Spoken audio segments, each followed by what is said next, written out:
أعوذ بالله من الشيطان الرجيم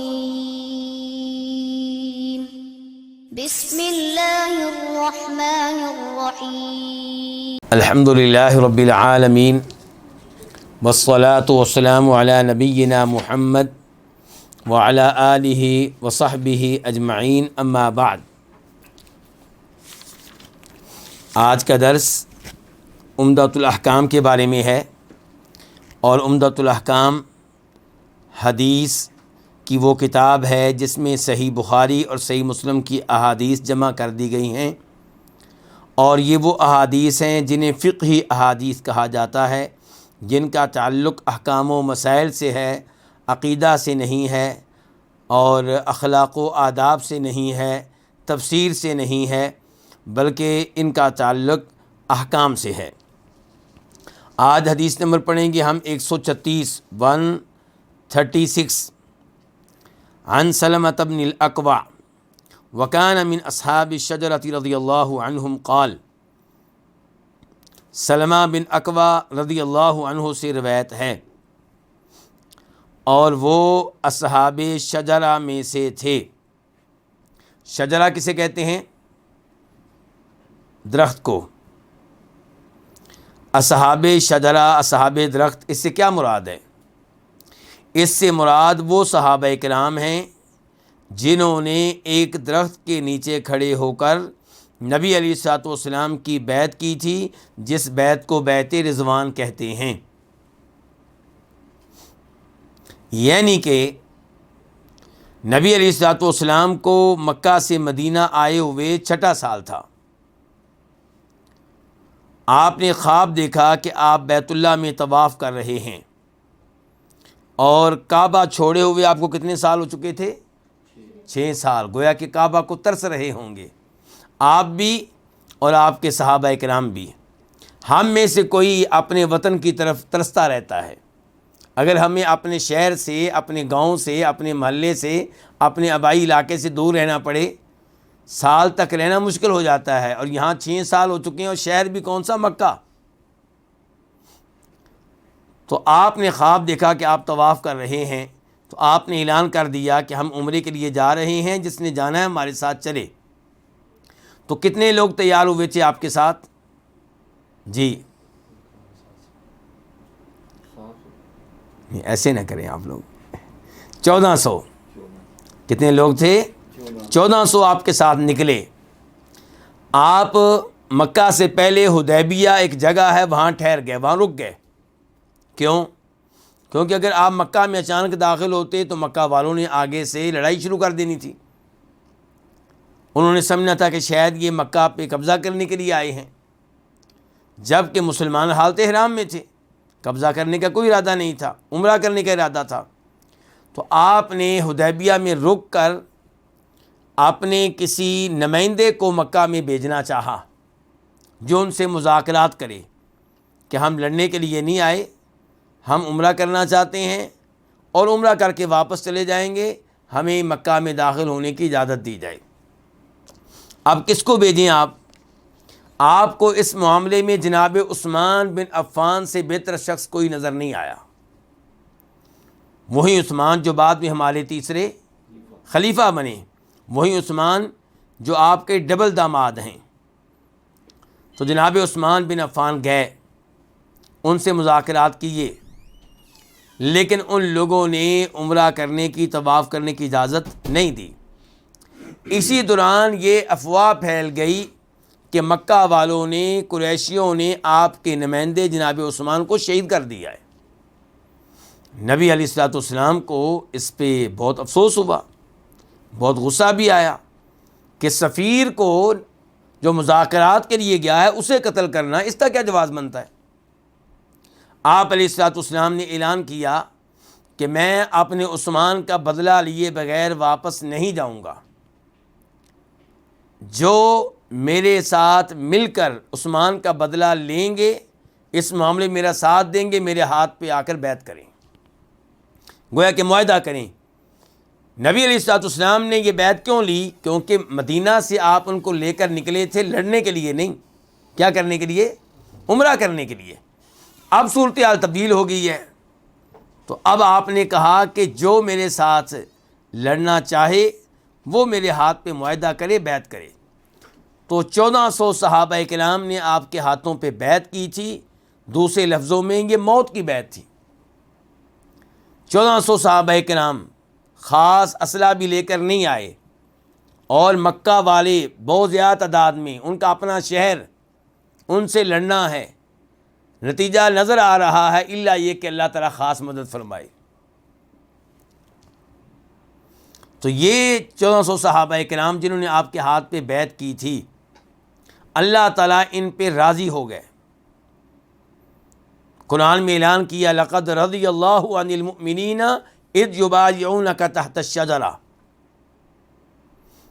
اللہ تعالیٰ مومنوں سے راضی ہو گئے جب وہ آپ کی بیعت کر رہے تھے درخت کے نیچے۔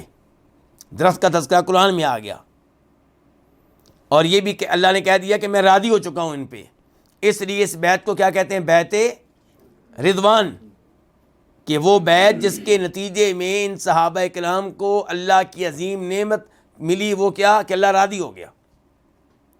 اور وہاں پہ اللہ نے یہ بھی کہہ دیا فَعَلِمَ مَا فِي قُلُوبِهِمْ، کہ مجھے معلوم ہے جو تمہارے دلوں میں تھا، یعنی کہ اللہ کو وہ اخلاص، وہ نیک نیتی، وہ ایمان معلوم ہے جو ان کے دلوں میں تھا۔ اچھا، اللہ رب العزت مستقبل کے حالات کو جانتے ہیں یا نہیں جانتے؟ تو اللہ ان کے اوپر راضی ہوئے ہیں، اس کا مطلب یہ ہے کہ اللہ کو معلوم تھا کہ یہ آئندہ بھی اچھی زندگی گزاریں گے۔ تو ایسے عظیم صحابہ کرام کے بارے میں غلط گفتگو کرنا یا یہ دعویٰ کرنا کہ نعوذ باللہ وہ مرتد ہو گئے تھے، یہ اپنی آخرت تباہ کرنے کے مترادف ہے۔ یہ تو وہ عظیم لوگ ہیں جن پہ اللہ راضی ہو چکا، اور نبی علیہ السلام نے فرمایا تھا ان کے بارے میں، کن کے بارے میں؟ بیعت رضوان کرنے والوں کے بارے میں، اصحاب شجرہ کے بارے میں، ان 1400 لوگوں کے بارے میں، کہ ان میں سے کوئی بھی جہنم کی آگ میں داخل نہیں ہوگا۔ تو یہ بہت بڑا تعارف ہے جو یہاں پہ کروایا گیا ہے کہ سلمہ بن اکوع کن میں سے ہیں؟ اصحاب شجرہ میں سے۔ یہاں پہ ایک اور چیز اس کی طرف اشارہ کرنا چاہوں گا تاکہ ہمارے عقائد کی بھی اصلاح ہوتی رہے۔ نبی علیہ السلام مدینہ کے قریب تھے یا مکہ کے قریب تھے؟ مکہ کے قریب تھے، ایسے ہی ہے۔ اور افواہ پھیل گئی کہ جناب عثمان شہید ہو گئے ہیں۔ آپ نے باقاعدہ اس موضوع پہ صحابہ کرام سے بیعت لی۔ اگر عالم الغیب ہوتے تو ضرورت تھی بیعت لینے کی؟ اگر عالم الغیب ہوتے تو معلوم ہوتا کہ چند کلومیٹر کے فاصلے پہ جناب عثمان تو زندہ سلامت ہیں، وہ تو شہید نہیں ہوئے، انہوں نے کچھ بھی نہیں کہا، کوئی ان کی توہین نہیں کی، کوئی ان کی بے عزتی نہیں کی۔ تو آپ کا غمگین ہونا، پھر آپ کا اس پہ بیعت لینا، اس بات کی واضح دلیل ہے کہ آپ عالم الغیب نہیں تھے۔ البتہ غیب کی جو بات آپ کو بتا دی جاتی وہ معلوم ہو جاتی، جو نہ بتائی جاتی وہ معلوم نہیں ہوتی تھی۔ تو یہ کہ صحابی کا تعارف ہو رہا تھا، سلمہ بن اکوع، بولیے ذرا، سلمہ بن اکوع کہتے ہیں کہ کننا نصلی مع رسول اللہ صلی اللہ علیہ وسلم الجمعہ، ہم نبی علیہ السلام کے ساتھ جمعہ کی نماز پڑھتے، ثم ننصرف، پھر ہم واپس جاتے۔ کہاں واپس جاتے؟ مسجد سے نکل کے اپنے اپنے گھروں کو واپس جاتے۔ وَلَيْسَ لِلْحِيطَانِ ظِلٌّ، اور دیواروں کا اتنا سایہ نہ ہوتا کہ نستظل بہ، کہ ہم اس سے سایہ لے سکیں۔ الحیطان جمع ہے حائط، ان کی حائط کس کو کہتے ہیں؟ دیوار کو۔ ظل کس کو کہتے ہیں؟ سائے کو۔ نستظل کہ ہم سایہ طلب کریں، سایہ لے سکیں، یعنی کہ جب جمعہ کی نماز پڑھ کے ہم واپس جاتے تو دیواروں کا سایہ اتنا نہیں ہوتا تھا کہ اس سائے سے ہم کوئی فائدہ اٹھا سکیں، یعنی کہ اتنا کم سایہ کہ جس سے ہم فائدہ نہیں اٹھا سکتے تھے۔ اس کا بتانا کیا چاہتے ہیں کہ ہم نماز جمعہ بہت جلدی ادا کر لیا کرتے تھے، کیا بتانا چاہتے ہیں کہ ہم نماز جمعہ بہت جلدی ادا کر لیا کرتے تھے. وفی لفظ، اور ایک لفظ میں یہ ہے کہ کننا نجمع مع رسول اللہ صلی اللہ علیہ وسلم اذا زالت الشمس، ہم نبی علیہ الصلوۃ والسلام کے ساتھ جمعہ کی نماز پڑھتے تھے اذا زالت الشمس، جب سورج زائل ہو جاتا، جب زوال ہو جاتا. ثم نرجع، پھر ہم واپس آتے. فنتتبع الفیء، تو ہم ڈھونڈ رہے ہوتے تھے سائے کو. تو اسی حدیث کے دوسرے الفاظ سے یہاں پہ کیا ہے کہ ہم اللہ کے نبی علیہ السلام کے ساتھ جمعہ کی نماز کب پڑھتے تھے؟ جب زوال ہو جاتا. اور مجھے امید ہے کہ زوال کے بارے میں تو آپ جانتے ہوں گے، یعنی کہ دوپہر کو دن کے وقت سورج کہاں جاتا ہے؟ سینٹر پہ، نہ ادھر نہ ادھر، نہ مشرق کی طرف نہ مغرب کی طرف، اور اس وقت سورج کا سایہ نہیں ہوتا، برائے نامعمولی سا، اس کے علاوہ کوئی سایہ نہیں ہوتا. تو جب سورج اس کے بعد حرکت شروع کر دے کس کی جانب؟ مغرب کی جانب، اس کو کہتے ہیں زوال. اب حرکت شروع ہوگی ہے مغرب کی طرف، اس کو کہتے ہیں زوال. تو کہتے ہیں یہ صحابی سلمہ بن اکوا کہ ہم جمعہ کی نماز پڑھتے تھے نبی علیہ الصلوۃ والسلام کے ساتھ اذا زالت الشمس، جب زوال شمس ہو جاتا. ثم نرجع، پھر ہم واپس آتے جمعہ کی نماز پڑھ کے. فنتتبع الفیء، تو ہم سائے کو ڈھونڈ رہے ہوتے تھے، تلاش کر رہے ہوتے تھے. اس کا مطلب ہے کہ سایہ برائے نام ہوتا تھا. اس حدیث کو روایت کیا امام بخاری نے، اور حدیث کا نمبر ہے 4168، 4168. اور امام مسلم نے، اور حدیث کا نمبر ہے 860، 860. یہاں پہ کس مسئلے کا تذکرہ ہو رہا ہے؟ یہ مسئلہ بڑی اہمیت رکھتا ہے. مسئلہ یہ ہے کہ کیا زوال شمس سے پہلے جمعہ کی نماز پڑھی جا سکتی ہے؟ یہ سوال ہے. جمہور کا موقف یہ ہے کہ زوال شمس کے بعد جمعہ کی نماز پڑھی جائے گی، زوال شمس سے پہلے نہیں.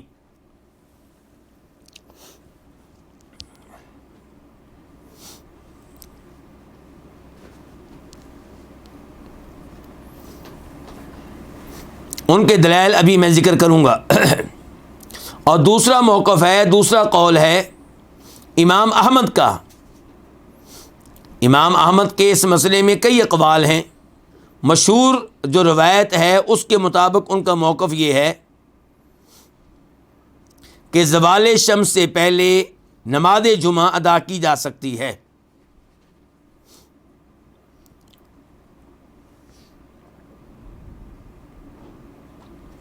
دو قول ہو گئے. جمہور کا قول کیا ہے کہ زوال کے بعد. دوسرے الفاظ میں جو وقت ہے نماز ظہر کا وہی وقت ہے نماز جمعہ کا. کن کے نزدیک؟ جمہور کے نزدیک. دلائل کیا ہیں؟ پہلی حدیث جسے امام بخاری روایت کرتے ہیں، نمبر ہے 904، 904. راوی ہیں انس ابن مالک رضی اللہ تعالی عنہ. کہتے ہیں کہ کان رسول اللہ صلی اللہ علیہ وسلم یصلی الجمعہ، کہ نبی علیہ الصلوۃ والسلام جمعہ کی نماز پڑھتے تھے، پڑھاتے تھے. حین تمیل الشمس، جب سورج ڈھلنے لگتا، جب زوال ہو جاتا.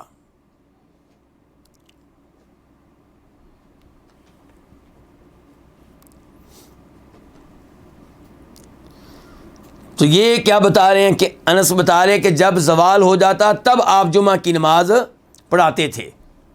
تو کیا اس حدیث سے امام احمد کا موقف غلط ہو جائے گا؟ نہیں. کیوں؟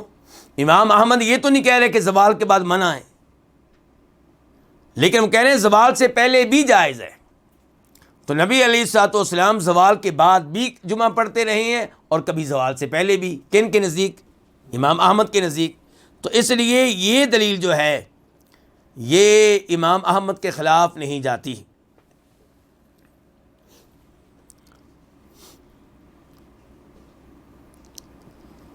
جہاں تک تعلق ہے امام احمد کے دلائل کا، تو ان کے دلائل یہی احادیث ہے جو بھی آپ پڑھ چکے ہیں، سلمہ بن اکوع کی حدیث، کہ کیا کہہ رہے ہیں کہ ہم نماز پڑھتے اللہ کے رسول کے ساتھ، واپس آتے تو دیواروں کا سایہ نہیں ہوتا تھا۔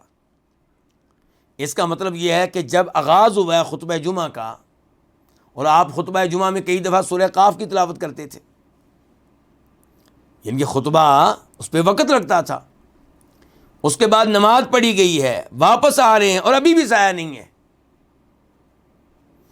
اس کا مطلب یہ ہے کہ اذان جب دی گئی ہوگی تب ابھی زوال نہیں ہوا ہوگا۔ اور پھر مزید دلیل امام احمد رحمہ اللہ کی وہ حدیث ہے جس کو امام مسلم روایت کرتے ہیں، نمبر ہے 858 راوی ہیں جناب جابر رضی اللہ تعالی عنہ۔ جناب جابر سے سوال کیا گیا، متی کان رسول اللہ صلی اللہ علیہ وسلم یصلی الجمعہ، کہ نبی علیہ الصلوۃ والسلام جمعہ کی نماز کب پڑھتے تھے، کب پڑھاتے تھے۔ اس کا مطلب یہ ہے کہ واضح طور پہ سوال ہو رہا ہے اسی موضوع پہ۔ تو کیا فرماتے ہیں جناب جابر رضی اللہ عنہ اس سوال کے جواب میں؟ کہتے ہیں کہ نبی علیہ السلام کان یصلی الجمعہ، آپ جمعہ کی نماز پڑھاتے، ثم نذهب الى جمالنا، پھر ہم اپنے اونٹوں کی طرف چلے جاتے، جمعہ کی نماز پڑھنے کے بعد ہم اپنے اونٹوں کی طرف چلے جاتے، فنریحها حین تزول الشمس، تو ہم ان کو آرام دیتے، اور یہ آرام اونٹوں کو کب دیتے؟ جب زوال شمس ہو جاتا۔ اس کا مطلب ہے کہ جمعہ پھر کب پڑھا گیا ہے؟ اس سے پہلے پڑھا گیا ہے۔ تو امام احمد رحمہ اللہ کا موقف کافی مضبوط ہے، اس لیے صحیح بات یہ ہے کہ زوال شمس سے پہلے خطبہ جمعہ کا آغاز ہو سکتا ہے، اذان جمعہ ہو سکتی ہے، اس میں کوئی حرج نہیں ہے۔ میں کس اذان کی بات کر رہا ہوں؟ جس کو آج کل دوسری اذان کہا جاتا ہے، اور آپ کو پتہ ہے کئی مساجد میں اذان ایک ہی ہوتی ہے، جیسا کہ اللہ کے نبی علیہ الصلوۃ والسلام کے زمانے میں ایک ہی ہوتی تھی، تو اسی اذان کی بات ہو رہی ہے جو اللہ کے رسول کے زمانے میں ہوتی تھی۔ تو یہ اذان زوال شمس سے پہلے ہو اور خطبہ شروع ہو جائے، نماز پڑھی جائے، اس میں کوئی حرج نہیں ہے۔ امام شوکانی رحمہ اللہ، امام شوکانی کو جانتے ہیں نا، جن کی ہم کون سی کتاب پڑھ رہے ہیں؟ الدر البہیہ، کل اسی کا درس ہوگا انشاءاللہ۔ تو یہ امام شوکانی فرماتے ہیں اپنی کتاب نیل الاوطار میں کہ ولا ملجئ الی التأویلات المتعسفہ التی ارتکبہا الجمہور، کہ جمہور علماء کرام نے امام احمد کے دلائل کی تعویل کرنے کی کوشش کی ہے۔ تعویل کرنے کی کوئی ضرورت نہیں ہے، کیوں تعویل کرتے ہو، مان لو۔ کہتے ہیں وَاِسْتِدْلَالُهُمْ بِالْأَحَادِيثِ الْقَاطِعَةِ بِأَنَّ النَّبِيَّ صلی اللہ علیہ وسلم صلی الجمعہ بعد الزوال لا ينفی الجواز قبلہ، اگر کوئی یہ کہتا ہے کہ ہمارے پاس صحیح احادیث ہیں کہ نبی علیہ الصلوۃ والسلام زوال شمس کے بعد جمعہ پڑھتے تھے، تو امام احمد کہیں گے ہم کون سا اس کا انکار کرتے ہیں؟ زوال شمس کے بعد تو جمعہ پڑھنا سب کے نزدیک جائز ہے۔ ہمارا موضوع یہ ہے، اختلاف یہ ہے کہ زوال شمس سے پہلے جائز ہے کہ نہیں جائز، اس کے دلائل ہم نے دے دی ہیں۔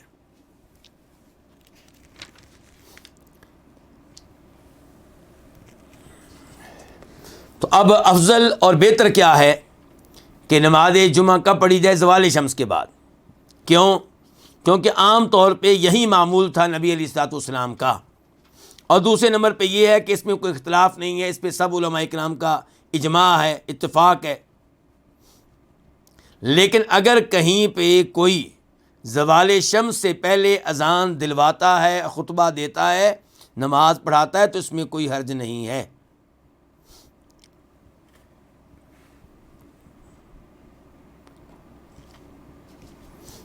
اب ہم بڑھتے ہیں حدیث نمبر 137 کی طرف، 137۔ عن ابی ہریرہ رضی اللہ عنہ قال، روایت ہے جناب ابو ہریرہ رضی اللہ عنہ سے، انہوں نے کہا کان النبی صلی اللہ علیہ وسلم یقرأ فی صلاة الفجر یوم الجمعہ، الف لام میم تنزیل، السجدہ، وفی الثانیہ هل اتی علی الانسان۔ جناب ابو ہریرہ سے روایت ہے کہ نبی علیہ الصلوۃ والسلام فجر کی نماز میں جمعہ کے دن تلاوت کیا کرتے تھے سورہ الف لام میم تنزیل السجدہ کی، اور دوسری رکعت میں سورہ هل اتی علی الانسان کی۔ هل اتی علی الانسان کا نام کیا جی؟ سورہ دہر، اور دوسرا نام کیا؟ سورہ انسان۔ تو پہلی رکعت میں آپ سورہ فاتحہ کے بعد سورہ سجدہ کی تلاوت کرتے تھے، اور دوسری رکعت میں آپ سورہ دہر کی تلاوت کیا کرتے تھے۔ اور صحابی کے الفاظ یہ بتاتے ہیں کہ کان النبی یقرأ، کہ یہ آپ کا معمول تھا، اس پہ آپ کا دوام تھا، اس پہ آپ کی ہمیشگی تھی۔ کچھ علماء کرام اس کو ناپسند کرتے ہیں۔ مثال کے طور پہ المدونہ کتاب جو مالکیوں کی ہے، اس میں امام مالک کا یہ موقف موجود ہے کہ امام مالک اس بات کو ناپسند کرتے تھے کہ کوئی بھی امام کسی بھی نماز میں کوئی بھی ایسی صورت پڑھے جس میں سجدہ ہو، کیونکہ سجدہ کرے گا تو نمازیوں میں تشویش ہوگی، وہ معاملے کو سمجھ نہیں سکیں گے، کئی مسجد کے حال میں ہوں گے، کئی باہر ہوں گے، کئی اوپر ہوں گے، ان کو پتہ نہیں چلے گا۔ تو امام مالک اس کو ناپسند کیا کرتے تھے۔ لیکن جب حدیث آ جائے تو پھر ہم کسی بھی فتویٰ کو نظر انداز کر دیتے ہیں حدیث کے مقابلے میں۔ تو یہاں پہ امام مالک کے قول کی طرف نہیں دیکھا جائے گا، یہاں پہ حدیث کی طرف دیکھا جائے گا۔ اور ائمہ کرام کو کوشش کرنی چاہیے کہ جمعہ کے دن پہلی رکعت میں سورہ فاتحہ کے بعد سورہ سجدہ کی تلاوت کریں، اور دوسری رکعت میں سورہ فاتحہ کے بعد سورہ دہر کی تلاوت کریں۔ اس میں حکمت کیا ہے؟ یہ تو ہم کو معلوم ہوگا کہ جمعہ کے دن کی اہمیت کیا ہے۔ اس کی اہمیت کے بارے میں ایک حدیث آپ کے سامنے رکھنا چاہوں گا۔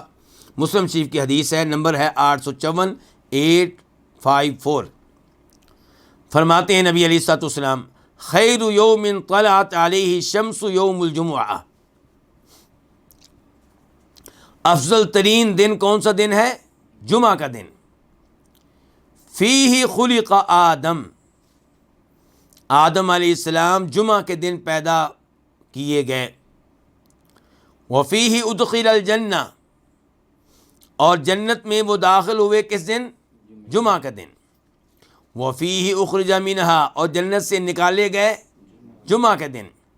ولا تقوم الساعۃ الا فی یوم الجمعہ، اور قیامت قائم ہوگی کس دن؟ جمعہ کے دن۔ تو ان دونوں صورتوں میں آدم علیہ السلام کی پیدائش کا تذکرہ ہے، آخرت کا تذکرہ ہے، بندوں کو روز قیامت جمع کیا جائے گا اس کا تذکرہ ہے، قیامت کے حالات کا تذکرہ ہے، وہ قیامت جو جمعہ کے دن ہونی ہے۔ تو اس لحاظ سے مناسب ہے کہ جمعہ کے دن ان صورتوں کی تلاوت کی جائے۔ اس کے ساتھ ہی ہماری گفتگو جمعہ کے تعلق سے اپنے اختتام کو پہنچی۔ آئندہ گفتگو جو ہونے جا رہی ہے اس کا تعلق ہے عید کی نماز سے۔ تو آئیے حدیث نمبر 138 پڑھتے ہیں، 138۔ عن عبداللہ بن عمر رضی اللہ عنہما، اس حدیث کے راوی ہیں جناب عبداللہ بن عمر۔ قال، کہتے ہیں، کان النبی صلی اللہ علیہ وسلم و ابو بکر و عمر یصلون العیدین قبل الخطبہ، کہ نبی علیہ الصلوۃ والسلام اور ابو بکر صدیق رضی اللہ عنہ اور جناب عمر فاروق رضی اللہ عنہ، یہ تینوں عیدین کی نمازیں خطبہ سے پہلے پڑھاتے تھے، جن کی پہلے کیا ہوتی تھی؟ نماز، بعد میں خطبہ۔ اس حدیث کو روایت کیا امام بخاری نے، اور نمبر ہے اس کا وہاں پہ 963 963، اور امام مسلم نے نمبر ہے وہاں پہ 888 888۔ تو یہ حدیث بالکل واضح ہے کہ پہلے نماز ہونی چاہیے، بعد میں خطبہ۔ نبی علیہ الصلوۃ والسلام کے زمانے کے بعد کچھ ایسے امام آئے جنہوں نے خطبہ پہلے دیا نماز بعد میں پڑھائی، اور وجہ یہ بیان کی گئی کہ لوگ خطبہ بعد میں دھیان سے سنتے نہیں ہیں، نماز پڑھ کے چلے جاتے ہیں، اس لیے پہلے خطبہ بعد میں نماز. لیکن یہ عمل خلاف سنت ہے، اس لیے اس سے دور رہنا چاہیے.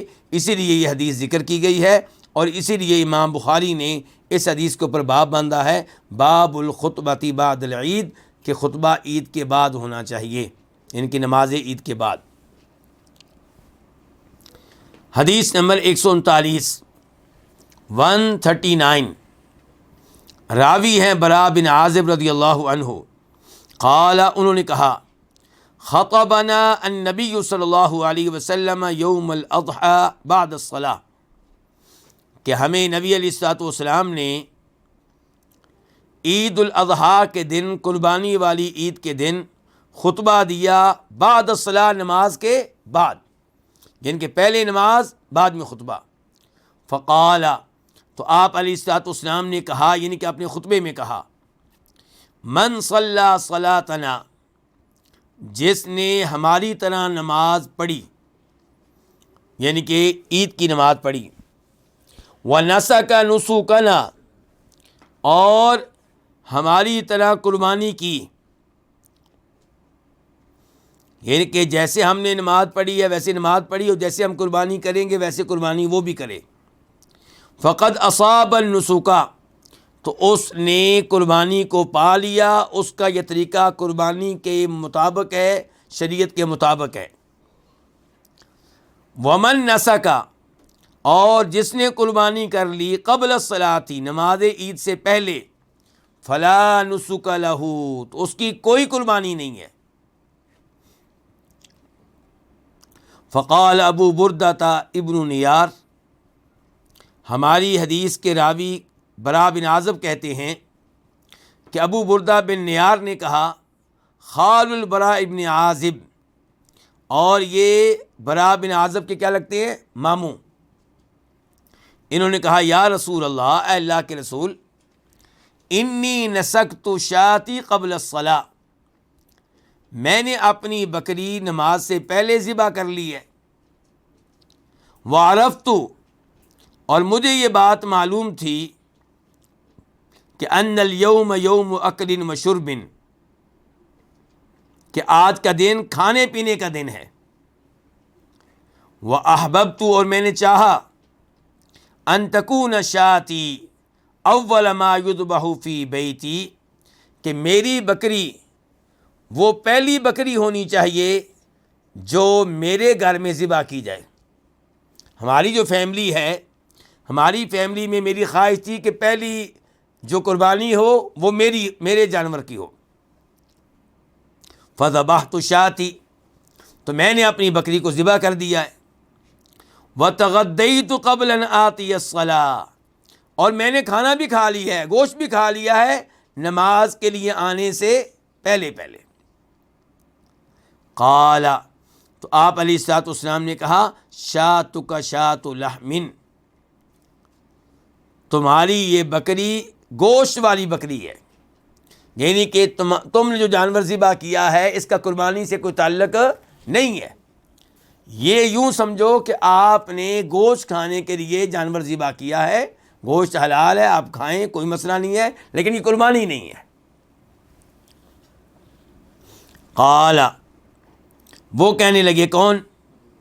ابو بردہ بن نیار، یا رسول اللہ، اللہ کے رسول، فإن عندنا عناقا، بے شک ہمارے پاس بکری کا ایک بچہ ہے، وہی احب الی من شاتین، اور یہ میرے نزدیک مجھے 2 بکریوں سے بھی زیادہ پیارا ہے. کیوں؟ موٹا تازہ ہے، گوشت محسوس ہو رہا ہے اس کا بڑا عمدہ ہے، قیمت اس کی بہت زیادہ لگے گی، تو مجھے تو بڑا پیارا ہے. لیکن کہنے کا مطلب یہ ہے کہ شریعت کے اصول پہ پورا نہیں اترتا. شریعت کا کیا اصول ہے کہ جانور کیا ہونا چاہیے؟ 2 دانتا، جس کے 2 دانت گر چکے ہوں. تو اس کی عمر کم ہے لیکن ہے بہت پیارا، موٹا تازہ، عمدہ. تو کہنے لگے کہ ہمارے ہاں اناقن بکری کا بچہ ہے، اور یہ مجھے 2 بکریوں سے بھی زیادہ پیارا ہے. افا تجزی عنی، تو کیا یہ میری طرف سے کفایت کر جائے گا؟ میں یہ ذبح کروں تو قربانی کا حق ادا ہو جائے گا؟ قال نعم، آپ نے کہا ہاں. ولن تجزی عن احد بعدک، اور ہرگز نہیں یہ کفایت کرے گا کسی کو تمہارے بعد، یعنی کہ یہ تمہارے لیے سہولت ہے بس، کسی اور کے لیے سہولت نہیں ہے کہ بکری کا بچہ ذبح کرے. بکرا یا بکری ذبح کریں تو کیا ہونی چاہیے؟ 2 دانتہ، اس سے کم نہیں. اس حدیث کو روایت کیا امام بخاری نے. نمبر ہے اس کا 955 اور اس کے اوپر امام بخاری نے باب کیا قائم کیا ہے کہ باب الاکل یوم النحر، قربانی والے دن کھانا کھانا. پھر امام بخاری اس حدیث کو دوبارہ لے کر آئے ہیں اور دوسری بار اس کا نمبر ہے 965 اور وہاں پہ امام بخاری نے اس حدیث سے مسئلہ اخذ کیا ہے، باب یہ قائم کیا ہے باب الخطبۃ بعد العید، کہ خطبہ عید کے بعد ہوگا. پھر امام بخاری اس حدیث کو تیسری بار لے کر آئے ہیں اور تب حدیث کا نمبر ہے 983 اور تیسری بار جب امام بخاری لے کر آئے اس حدیث کو تو کیا مسئلہ اخذ کیا، کیا عنوان قائم کیا کہ باب کلام الامام والناس فی خطبۃ العید، کہ خطبہ عید کے دوران امام صاحب اور امام صاحب کے مقتدی آپس میں گفتگو کر سکتے ہیں. وَإِذَا سُئِلَ الْإِمَامُ عَنْ شَيْءٍ وَهُوَ يَخْطُبُ، اور امام صاحب خطبہ دے رہے ہوں تو دوران خطبہ ان سے کوئی سوال کیا جا سکتا ہے. آپ جانتے ہیں کہ خطبہ جمعہ کے کیا احکامات ہیں کہ 2 آدمی آپس میں گفتگو نہیں کر سکتے، حتیٰ کہ کوئی گفتگو کر رہا ہے تو آپ اس کو روک بھی نہیں سکتے. اتنا تقدس ہے، اتنا احترام ہے خطبہ جمعہ کا. البتہ آپ ہاتھ سے اشارہ کر سکتے ہیں مثال کے طور پہ یوں، لیکن آپ کہیں خاموش ہو جاؤ یہ کہنے کی اجازت نہیں ہے. خطبہ جمعہ میں موبائل استعمال کرنا، آپس میں گفتگو کرنا، ایک دوسرے سے سلام لینا، ایک دوسرے سے مصافحہ کرنا، یہ سب امور شریعت کے آداب کے خلاف ہیں. یہ ہے خطبہ عید. خطبہ عید ہو یا خطبہ جمعہ، دونوں میں امام صاحب کسی بھی مقتدی سے گفتگو کر سکتے ہیں. جیسا کہ حدیث آپ نے پڑھی ہے کہ نبی علیہ الصلوۃ والسلام خطبہ دے رہے تھے، ایک صحابی آئے اور تحیۃ المسجد ادا کیے بغیر مسجد میں بیٹھ گئے. آپ نے انہیں مخاطب کر کے کہا کہ کیا آپ نے 2 رکعتیں ادا کی ہیں؟ کہنے لگے نہیں. فرمایا اٹھو اور مختصر سی 2 رکعتیں ادا کرو. پھر ایک اور صحابی آئے جب کہ آپ خطبہ دے رہے تھے، اللہ کے رسول قحط سالی، بارش کی دعا کریں. تو آپ نے بارش کی دعا کی. 1 ہفتہ مسلسل بارشیں ہوتی رہی. پھر ایک اور صحابی آئے، کہنے لگے اللہ کے رسول بارشیں اتنی زیادہ ہو گئی ہیں کہ لوگ غرق ہو رہے ہیں، جانور ڈوب رہے ہیں، سفر کرنا مشکل ہو گیا ہے، تو آپ دعا کریں. تو آپ نے دعا کی. تو یہاں پہ بھی سامعین میں سے کسی نے آپ سے گفتگو کی ہے، مقتدی سے گفتگو کی ہے آپ نے. تو خطبہ عید میں بھی امام صاحب کے ساتھ کوئی آدمی گفتگو کرنا چاہے شریعت کے لحاظ سے کر سکتا ہے، لیکن امام صاحب اگر پسند نہ کریں تو روک بھی سکتے ہیں، بھئی مجھ سے بعد میں بات کرنا. لیکن شریعت کے لحاظ سے کوئی گناہ نہیں ہے. یہ حدیث جو ہم نے پڑھی ہے ابھی، اس میں اس سے ہمیں کیا کیا مسائل معلوم ہوئے. نمبر 1 کہ نماز کو خطبے سے پہلے ادا کیا جائے گا عید کے موقع پہ، یہی سنت ہے نبی علیہ الصلوۃ والسلام کی. نمبر 2 یہ مسئلہ معلوم ہوا کہ جو شخص نماز پڑھے، خطبہ سنے، پھر نماز کے بعد جانور ذبح کرے، یہ وہ آدمی ہے جس نے سنت کو پایا ہے، جس نے شریعت کے طریقوں کو اپنایا ہے.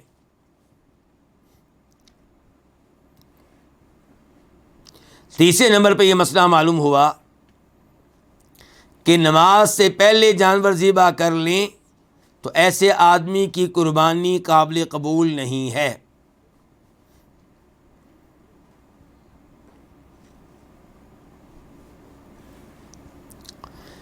چوتھے نمبر پہ یہ مسئلہ معلوم ہوا کہ عید کا دن کھانے پینے کا دن ہے۔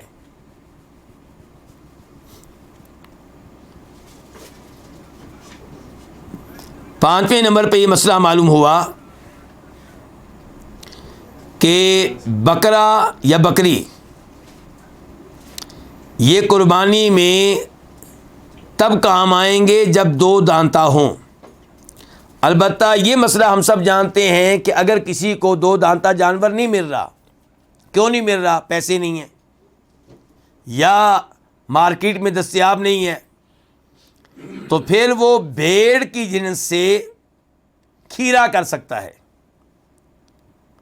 وہ بھی مجبوری میں۔ اور بکرا کھیرا نہیں کر سکتا، بیل کھیرا نہیں ہوگا، بچڑا کھیرا نہیں ہوگا، اونٹ کا بچہ کھیرا نہیں ہوگا، لیکن بھیڑ کی جنس سے کیا جا سکتا ہے۔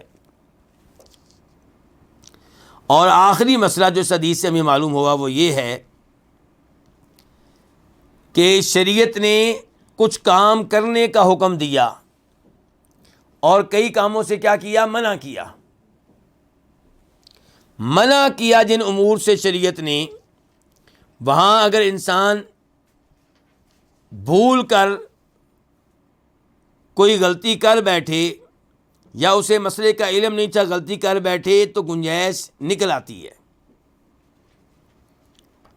لیکن جس چیز کا شریعت نے حکم دے دیا، جس کو واجب قرار دے دیا، وہاں پہ اگر انسان غلطی کرے تو معافی نہیں ہے، وہ کام دوبارہ کرنا پڑے گا۔ شریعت نے قربانی کرنے کا حکم دیا، اب اس آدمی نے غلطی کی اور وقت سے پہلے قربانی کر لی، تو اس آدمی کو کہا گیا کہ تمہیں دوبارہ قربانی کرنا ہوگی، حالانکہ اس نے لا علمی کی وجہ سے کام کیا تھا، اس کو پتہ نہیں تھا، لیکن یہ کام چونکہ واجب ہے، اس کا حکم دیا گیا، تو یہاں پہ جہالت اس کے کام نہیں آئی، لا علمی اس کے کام نہیں آئی۔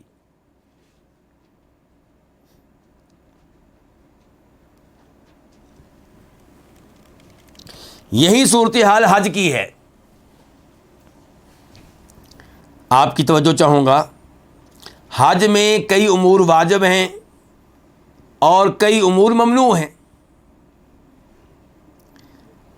دوران احرام حج میں یا عمرے میں آپ خوشبو لگا سکتے ہیں؟ جی نہیں، لیکن کسی کو مسئلہ معلوم نہیں تھا، اس نے لگا لی، اس کے اوپر کوئی جرمانہ نہیں ہے۔ یا مسئلہ معلوم تھا لیکن جب خوشبو لگائی بھول گیا کہ میں حالت احرام میں ہوں، کیا اس کے اوپر کوئی جرمانہ ہے؟ کوئی جرمانہ نہیں۔ حالت احرام میں ناخن کاٹنے، بال کاٹنے ممنوع ہیں، لیکن کوئی وضو کر رہا تھا، وضو کرتے ہوئے کوئی بال اس نے اکھاڑ لیا، اس کے ذہن میں نہیں رہا کہ میں حالت احرام میں ہوں، ممنوع کام کی خلاف ورزی کی ہے، گنجائش مل جائے گی، کوئی جرمانہ نہیں ہے۔ لیکن جو واجبات ہیں وہ رہ گئی تو اس میں معافی نہیں ملے گی۔ مثال کے طور پہ کنکریاں مارنی، یہ ممنوع ہیں کہ واجب ہیں؟ واجب ہیں۔ کسی کی کنکریاں رہ گئیں تو پھر کیا حل ہے؟ حل یہ ہے کہ اگر حج گزر چکا، کنکریاں اس نے نہیں ماری، تو اب اس کی جگہ پہ دم دے گا، یعنی کہ ایک بکرا مکہ میں ذبح کرے گا اور اس کا گوشت مکہ کے فقیروں مسکینوں میں تقسیم کیا جائے گا۔ تو مجھے امید ہے کہ واجبات میں اور ممنوع امور میں آپ فرق سمجھ گئے ہوں گے۔ اب ہم بڑھتے ہیں حدیث نمبر 140 کی طرف۔ عن جندب بن عبد اللہ البجلی رضی اللہ عنہما، جندب بن عبداللہ البجلی رضی اللہ عنہما سے روایت ہے، قال، انہوں نے کہا، صلی رسول اللہ صلی اللہ علیہ وسلم یوم النحر، نبی علیہ الصلوۃ والسلام نے قربانی والے دن نماز پڑھائی، ثم خطبہ پھر خطبہ دیا، ثم ذبح پھر جانور ذبح کیا. یہ ترتیب تھی آپ کی، پہلے نماز، پھر خطبہ، پھر جانور کو ذبح کرنا. اچھا، خطبے میں آپ نے کیا کہا تھا وہ اب بتانے لگے ہیں. وقال، اور آپ نے کہا کس میں؟ خطبے میں، من ذبح قبل ان یصلی فلیذبح اخری مکانہا، جس نے نماز سے پہلے جانور ذبح کیا اسے چاہیے کہ کوئی دوسرا جانور اس کی جگہ پہ ذبح کرے. تو جانور ذبح کرنا چونکہ قربانی کے موقع پہ واجب ہے صحیح قول کے مطابق، اسی کے اوپر دل مطمئن ہوتا ہے. آگے گفتگو کریں گے اس موضوع پہ. اور اس صحابی نے نماز سے پہلے ذبح کر لیا تو آپ کہہ لیں دوبارہ کرے. ومن لم یذبح، اور جس نے ذبح نہیں کیا نماز سے پہلے بلکہ نماز کے بعد ابھی اس نے ذبح کرنا ہے، فلیذبح بسم اللہ، پس وہ ذبح کرے اللہ کے نام کے ساتھ، اللہ کا نام لے. کیا پڑھیں گے جی پھر؟ بسم اللہ اللہ اکبر، کہ اللہ کا نام لیا جائے اور اللہ کی کبریائی کا اعلان کیا جائے. اس حدیث کو امام بخاری نے روایت کیا، نمبر ہے 985 985، اور امام مسلم نے روایت کیا، نمبر ہے 1960 1960. یہاں پہ ایک تو صحابی ہیں جندب بن عبداللہ البجلی. ان کو بجلی کیوں کہتے ہیں؟ کیونکہ ان کا قبیلہ جو تھا وہ بجیلا تھا، تو اس قبیلے کی طرف نسبت کے لحاظ سے ان کو کیا کہا گیا؟ بجلی.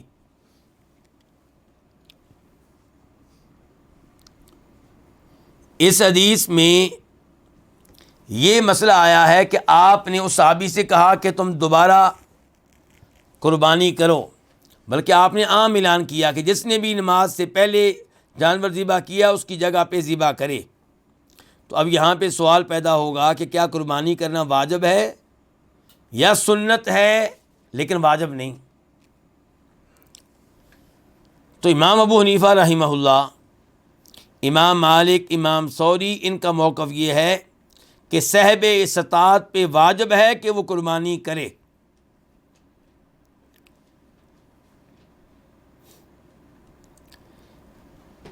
حنفی لوگ بلکہ یہ رائے رکھتے ہیں کہ قربانی اس پہ واجب ہے جو مسافر نہ ہو بلکہ اپنے شہر میں، اپنے گھر میں، اپنے علاقے میں موجود ہو، اور صاحب نصاب ہو. کیا مطلب اس کا صاحب نصاب ہو؟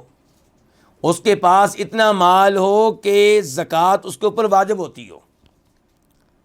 دوسرے الفاظ میں جس پہ زکوٰۃ واجب نہیں ہوتی اس پہ قربانی بھی واجب نہیں ہے.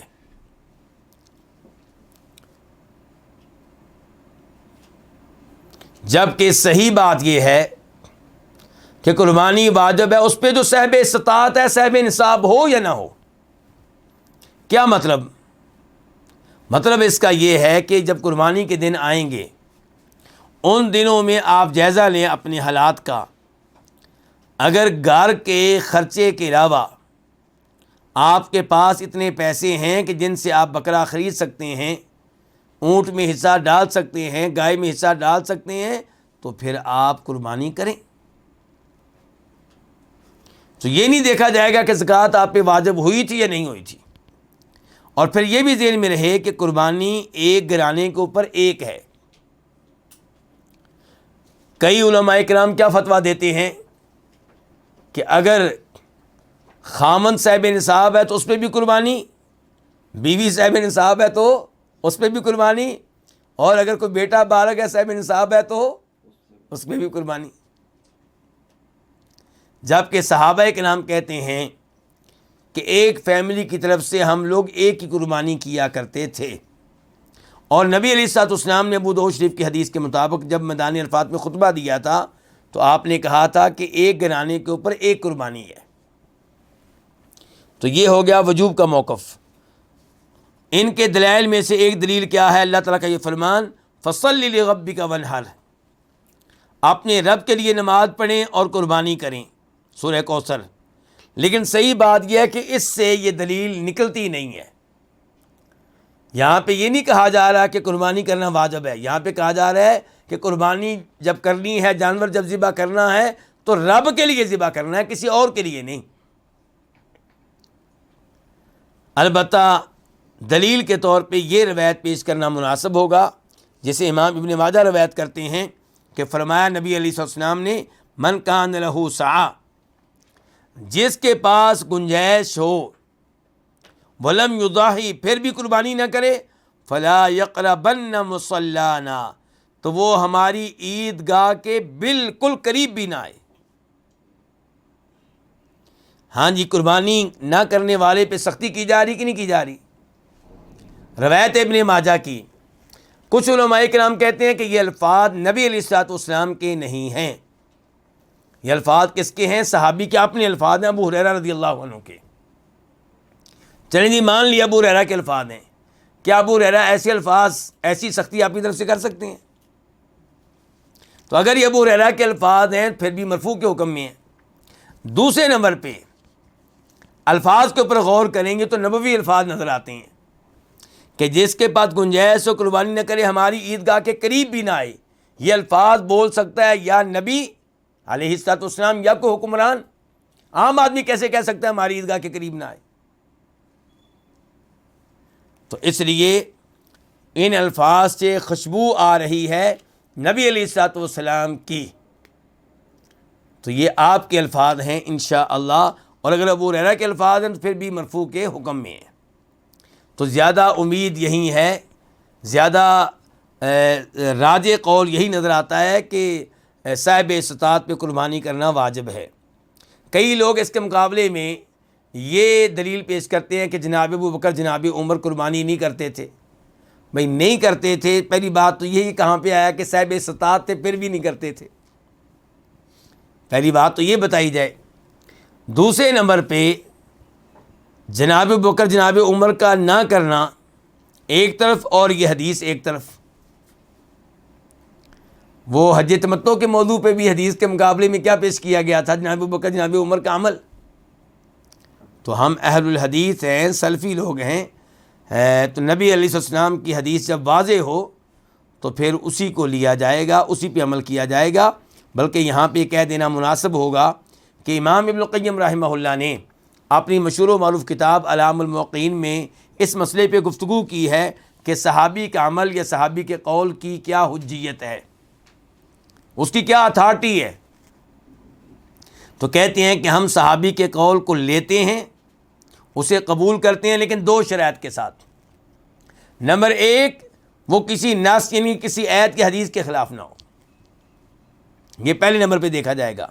اور دوسرے نمبر پہ یہ ہے کہ وہ کسی اور صحابی کے قول یا عمل کے خلاف نہ ہو۔ تو یہ دو شرائط ذہن میں رکھنی چاہیے، اس کے بعد پھر صحابہ کرام کے اقوال کو لیا جائے۔ اور صحابہ کرام کے اقوال بہت زیادہ اہمیت رکھتے ہیں، وہ ہمارے ہیرو ہیں، ہم ان سے محبت کرتے ہیں، علم کے پہاڑ ہیں، ان کے علم سے ہم فائدہ اٹھاتے ہیں، اور انہی سے ہم نے یہ سیکھا ہے کہ اگر حدیث آ جائے تو پھر دائیں بائیں نہیں دیکھنا۔ اللہ رب العزت سے دعا ہے کہ اللہ تعالیٰ نبی علیہ السلام کی احادیث پڑھنے پڑھانے کی پوری زندگی توفیق دے، اور ان کے اوپر عمل پیرا ہونے کی توفیق دے، ان سے مسائل سیکھنے کی، عقیدہ لینے کی توفیق دے۔ وآخر دعوانا الحمد للہ رب العالمین۔